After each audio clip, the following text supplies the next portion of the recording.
que nosotros tenemos que involucrar en la renovación de nuestra mente. Iras, enojo, etcétera, etcétera, etcétera. A mí no me vengan a contar el cuento de que no, yo me enojo, es ira santa, pastor.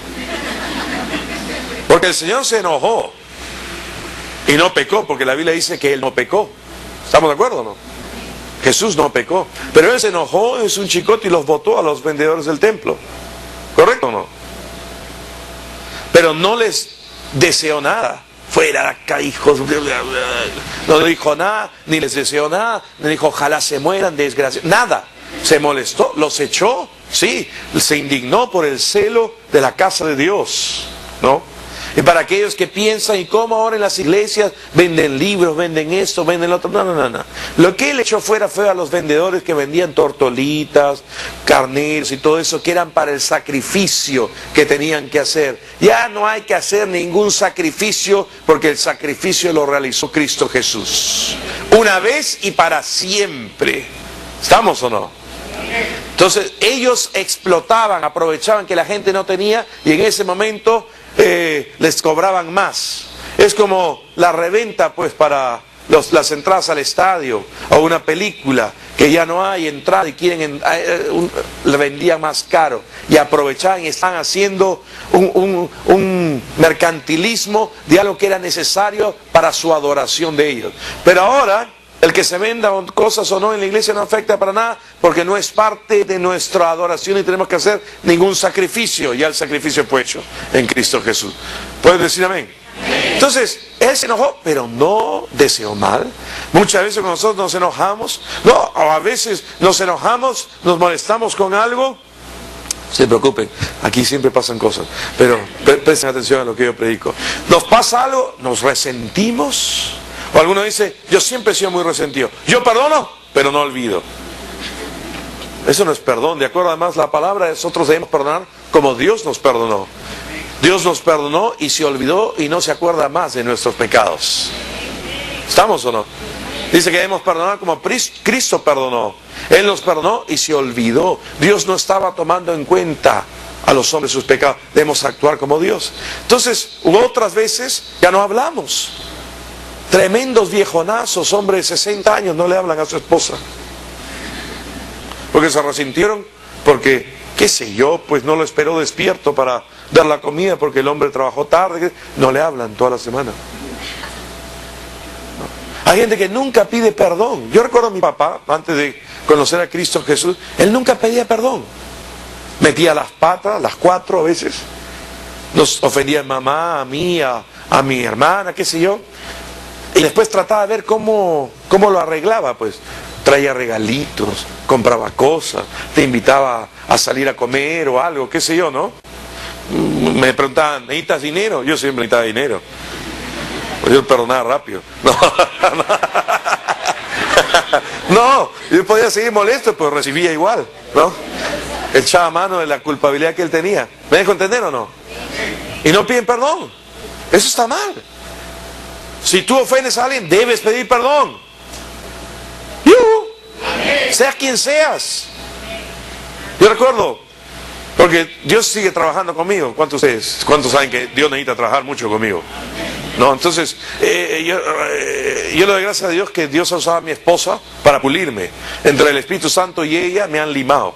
No, la palabra de Dios ha hecho su parte y ella ha hecho su parte en decirme en qué fallo. Ahora, cuando ella me dice en qué fallo, a mí no me gusta, yo no salto en un pie. Me pongo contento, me pongo fastidio, porque yo soy vehemente. Yo quiero ser perfecto anteayer, quería ser perfecto. Pero es un proceso, ya me di cuenta que hasta que llegue a la presencia de Cristo Jesús, hay que ir con calma, tranquilo nomás, piano piano se va lontano. Entonces hay que ir tranquilo. Entonces, ¿qué ocurre? Han trabajado, pero yo no me daba cuenta. Por la experiencia de vida que había tenido en mi hogar, yo no me daba cuenta cómo trataba, cómo hablaba a la gente, cómo me comportaba. Era muy patán, muy tosco, muy rudo, ¿no? Podía contestar, si estaba ocupado esto, podía contestarte una pachotada de golpe. Yo no me daba cuenta, pero el resto se daba cuenta. Yo recuerdo una oportunidad, llegaba al culto, yo estaba con esta nota también de los hombres de fe que lleguen al servicio y no quieren que nadie les hable, que nadie les diga nada, que los saquen de la unción y todo. Venía en mi carro, con mi familia, mi espiritual, y una hermana me habló. Y habló la hermana, ¿no? Entonces, me sacó del espíritu en ese momento, ¿no? Y le contesté toscamente, como diciendo, ya después hablamos. Y después algo dentro de mí subió y también le vi a mi esposa los ojos. Porque solamente basta verle los ojos a mi esposa para saber que ella había hecho algo, ¿no? No me puso una cara, sino abrió los ojos. Y supe, y me di cuenta, y me acordé, entonces la llamé a la hermana, y le dije, antes de empezar el culto, la llamé y le dije, hermana, quiero pedirle disculpas por la forma en que le he contestado. No, en realidad no tenía tiempo para hablar con usted ahorita, y quisiera hablar después del culto, pero no era la fuente. Entonces la hermana me dijo, no, pastor, no se preocupe. Sí me preocupo, le dije, porque nadie tiene derecho a tratar a nadie mal en esta iglesia. Ni el pastor, ni nadie más. ¡Yuhu! Pero a veces tenemos estas cosas, porque así hemos vivido. Yo en mi casa, todos se peleaban todo el tiempo. Era un infierno. Entonces yo fugaba. Desde el pronto amanecer hasta que se pone el sol, César se largaba de su casa, ¿no? Entonces, ¿qué ocurría? Y cuando estábamos juntos, era tenso el asunto. Todo estaba, ¿no? Esperando a qué contestar y qué sea. Eso lo traes. Y hasta que no trabajes con ellos y no seas confrontado con ellos, no se te va a ir. A veces nos han tratado tan mal que es la única forma en que sabemos tratar a las personas. Uno da lo que tiene. ¡Yuhu! Todo eso necesita renovar nuestra mente, trabajar en nuestra mente. Y debido a eso podemos ser nacidos de nuevo, pero necesitamos renovar nuestra mente con la palabra de Dios. Cambiar nuestra forma de pensar, vernos de otra manera, dejar que Dios sane todas esas cosas que necesitan ser sanadas en nosotros. En Romanos el capítulo 12, el verso 2 dice, no os conforméis a este siglo, sino transformaos por medio de la renovación de vuestro entendimiento, para que comprobéis cuál sea la buena voluntad de Dios, agradable y perfecta. La renovación de la mente es más que ir a través de actividades religiosas, es más que hacer ciertas cosas, es mucho más que eso. Muchos piensan que si tan solo leen la Biblia, oran y asisten regularmente a la iglesia, eso los hará volverse cristianos fuertes. Pero es posible hacer todo esto y aún así no renovar nuestra mente con la palabra de Dios. Seguir pensando como solíamos pensar, seguir actuando de la misma manera, seguir conduciéndonos de la misma manera, porque no hemos cambiado nuestra forma de pensar. El renovar la mente implica un cambio, una transformación total. Digan cambio. Cuando habla acá en no os conforméis a este siglo, sino transformaos por medio de la renovación de vuestro entendimiento, la palabra transformaos es la palabra metamorfosis. La palabra metamorfosis es como el gusano desea, se convierte luego en una linda mariposa. ¿Recuerdan o no? Ese gusanito peludo, ¿no? Y luego sale de su larva y se transforma. No sigue siendo, hay una transformación, un cambio total. Ya no era lo que era. Y nosotros tenemos que sufrir una transformación.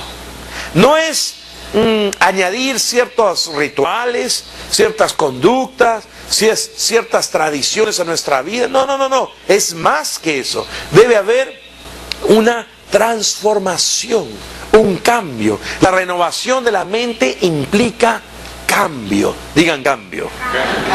Esa palabra solamente el pronunciarla algunos lo hace temblar. Pero la vida es una secuencia de cambios constante. Desde que nacemos hasta que vayamos a la presencia de Dios, vamos a ir cambiando. Y cuando alguien rehúsa cambiar, no quiere cambiar, es cuando va a sufrir. ¿No? Va a sufrir. Entonces, la renovación de la mente implica un cambio, una transformación total. Es un esfuerzo consciente y un trabajar hacia algo. Es un esfuerzo consciente y un trabajar hacia algo. ¿Hacia qué? Quiero darle 5 cosas